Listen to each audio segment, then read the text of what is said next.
Bueno, bienvenidos. Finalmente me animo a empezar una nueva serie, basta de series, donde finalmente encaro quizás el tema más difícil de todo mi canal, que es este libro del que ya hablé en una oportunidad, que se llama El Pliegue, y que podemos considerarlo la obra maestra de Gilles Deleuze.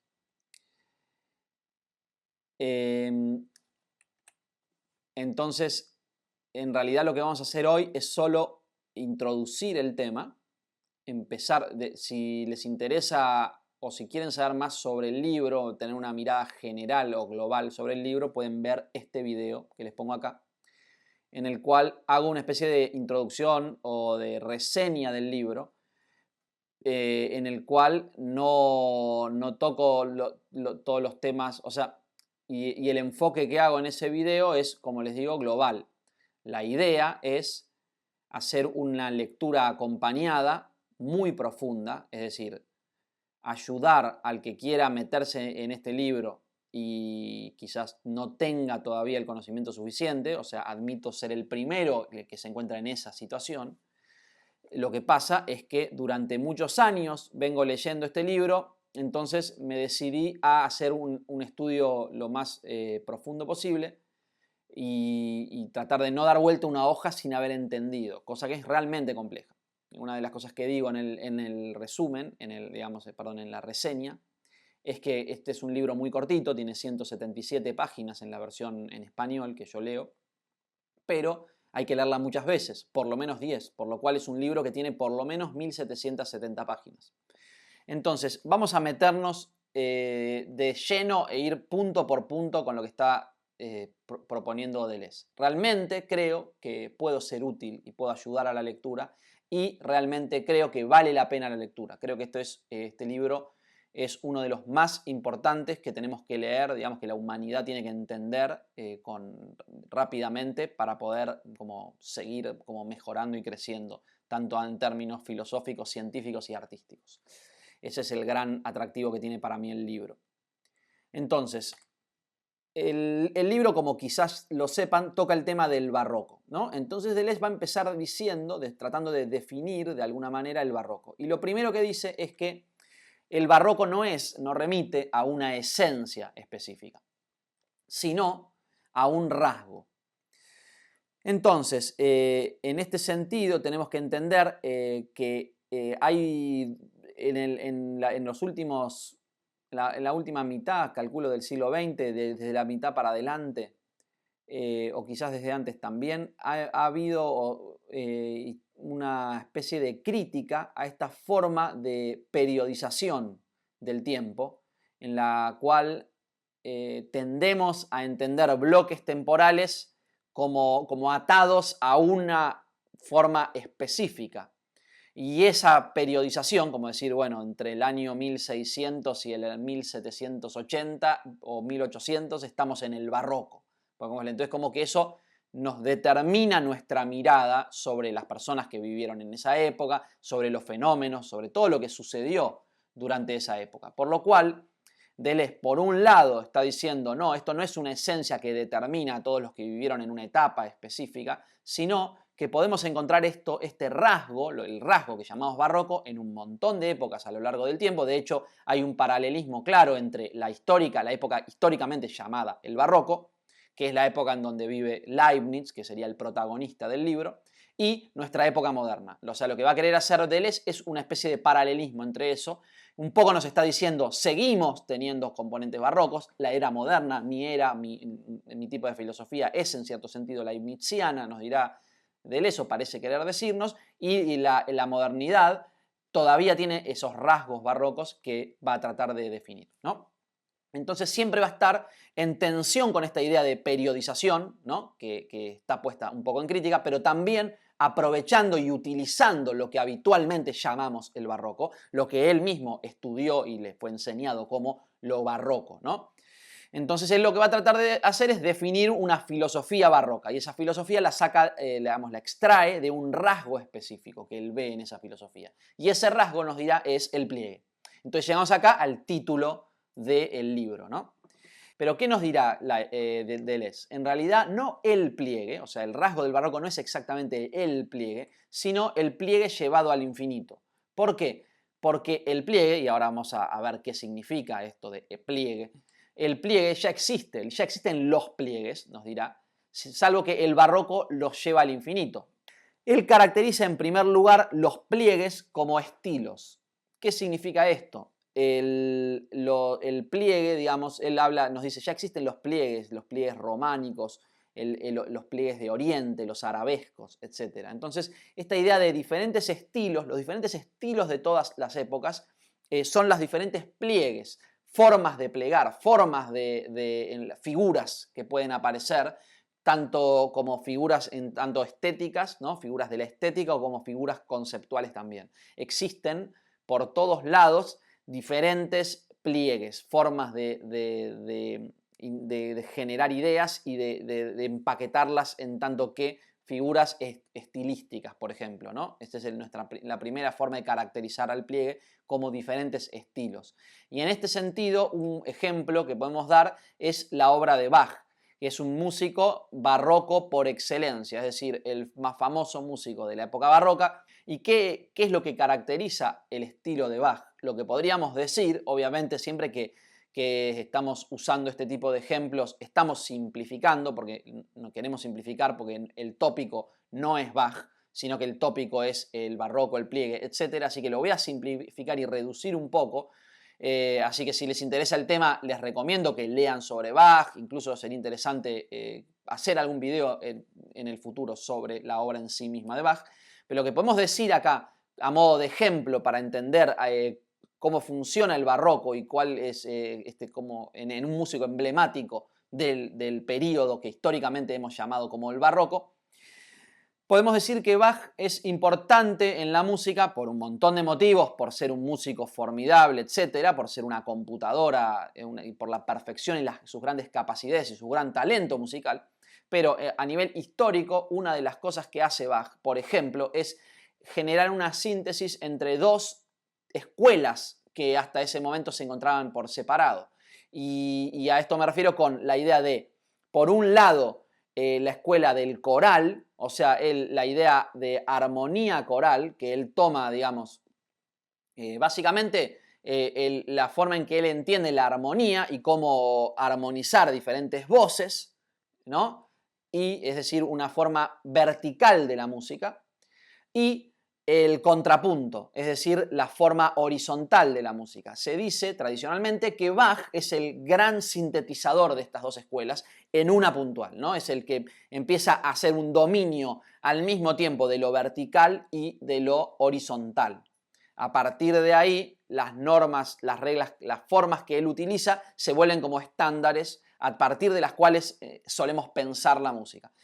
Otra característica de Bach que lo vuelve, y que son también características del barroco, es la idea de que Bach es un gran conocedor de los diferentes estilos, ¿no? Y esto tiene que ver con esto que decimos de lo coral y el contrapunto, ¿no? Él conoce el estilo musical de Francia, de Italia, lo investiga. Por ejemplo, hay una obra muy famosa de Bach que es una transcripción a clave de una obra de Vivaldi. O sea, él estaba buscando, leyendo constantemente la literatura musical de su época y para aprender y la investigaba a fondo. Entonces dice, bueno, voy a transcribir esta obra a clave, esta obra orquestal, la llevo al clave y de esta manera estoy como aprendiendo y entendiendo cómo es la cabeza de Vivaldi, por ejemplo, ¿no? Esos dos grandes trabajando juntos en parte, ¿no? Pero también hay otra anécdota muy famosa que se fugó de su trabajo, un día desapareció durante no sé cuántos días, 5 días, creo que tenía que darle latín a unos pobres pibes que lo estaban esperando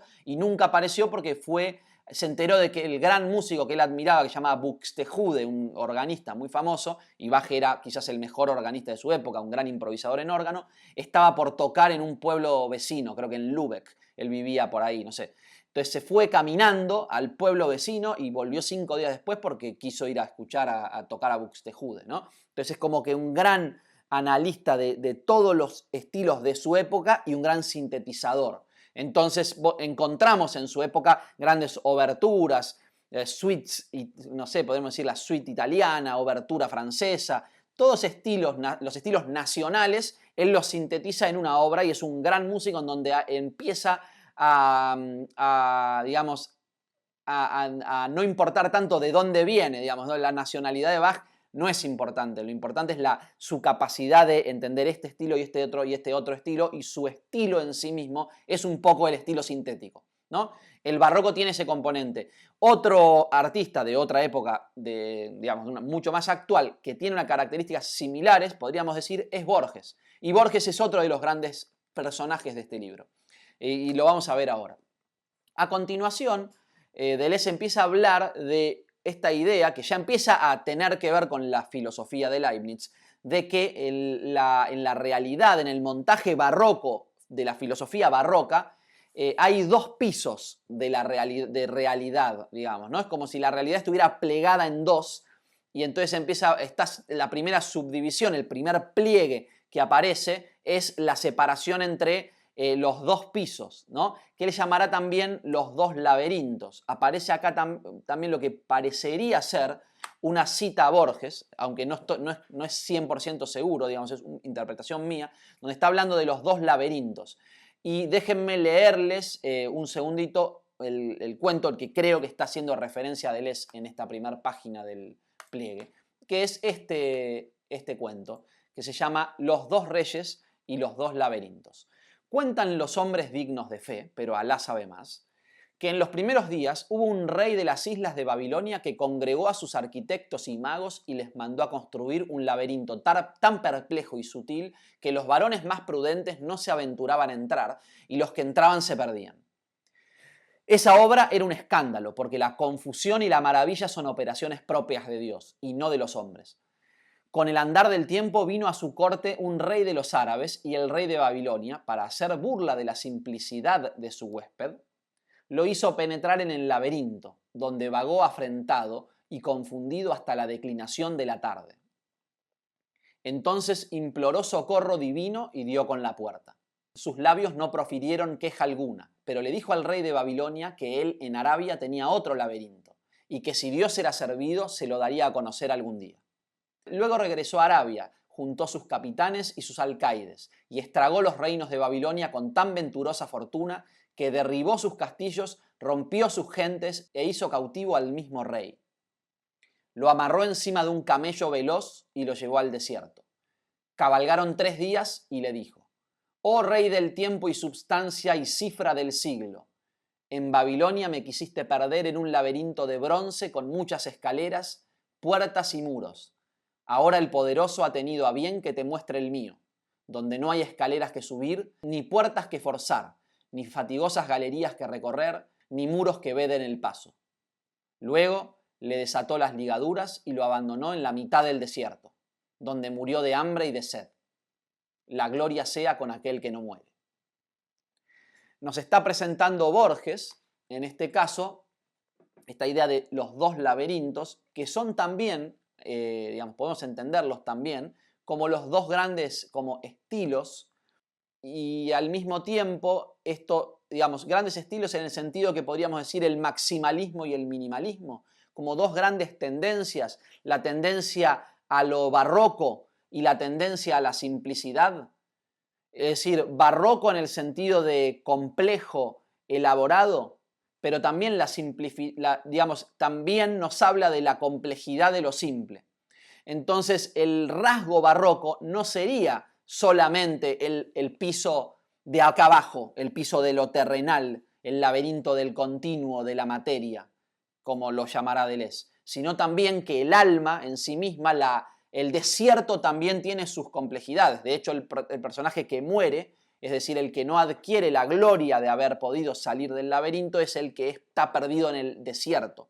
Por lo cual el desierto será, en cierto sentido, más complejo que el laberinto tradicional, que es el laberinto del plegado de la materia, podríamos decir, ¿no? En este sentido, podemos entender esta idea de los dos pisos. El alma que es simple, el alma que sería el desierto, en el caso del cuento de Borges, ¿no? Donde se canta la gloria de Dios. dice Deleuze, ¿no? Y este canta la gloria de Dios es también una cita a Bach, o estimo yo, me parece a mí, interpreto yo que es una cita a Bach, que era famoso por firmar sus obras musicales, digamos, cuando las terminaba, ad maiore Dei gloriam, es decir, que él escribía su música para la mayor gloria de Dios. Entonces hay una actitud del barroco que es la investigación, ¿no? La investigación y la investigación exhaustiva sobre tópicos, sobre temas. De hecho, las invenciones, las fugas, son investigaciones sobre las posibilidades de pequeños temas.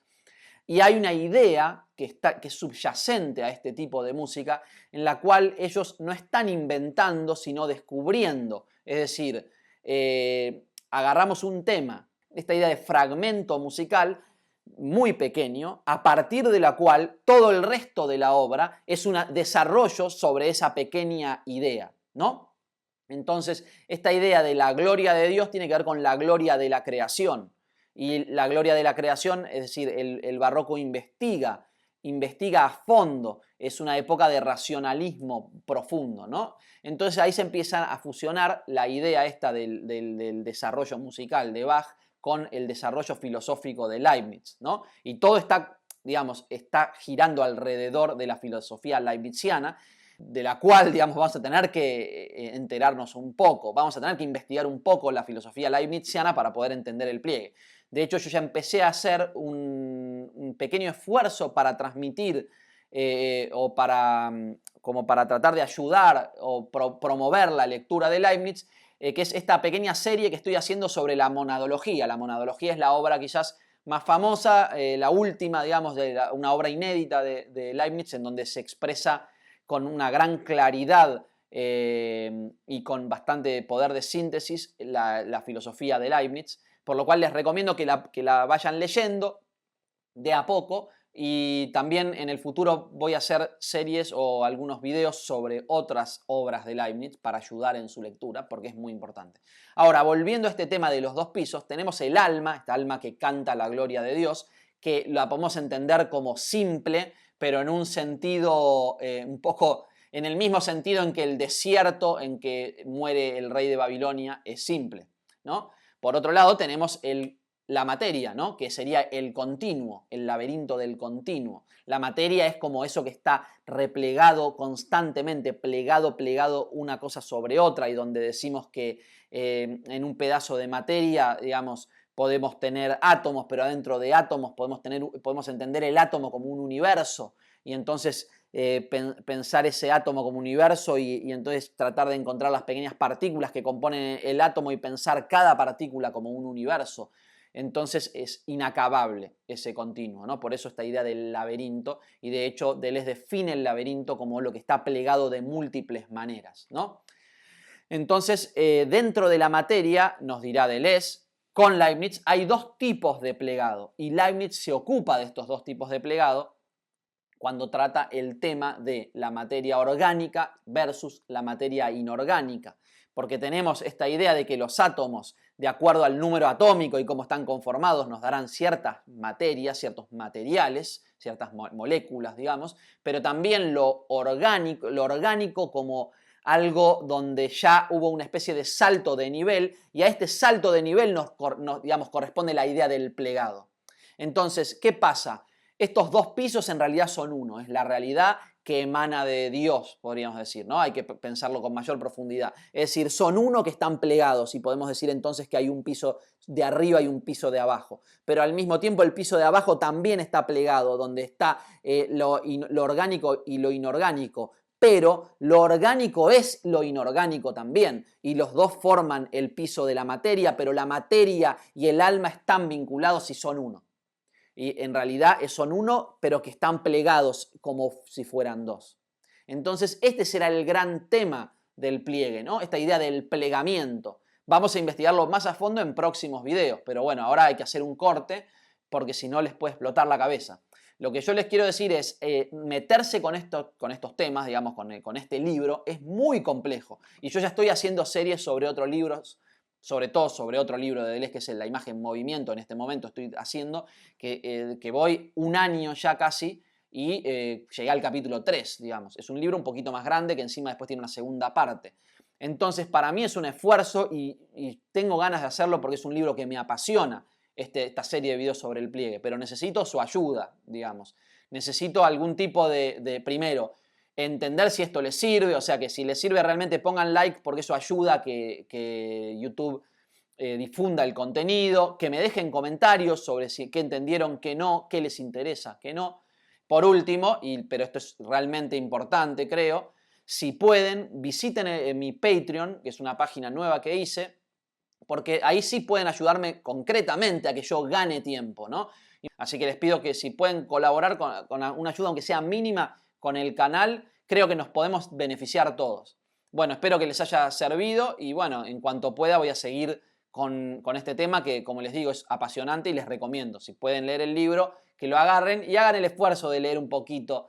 Creo que después van a volver como agradecidos porque creo que realmente es difícil y creo que este video los puede ayudar a seguir leyendo.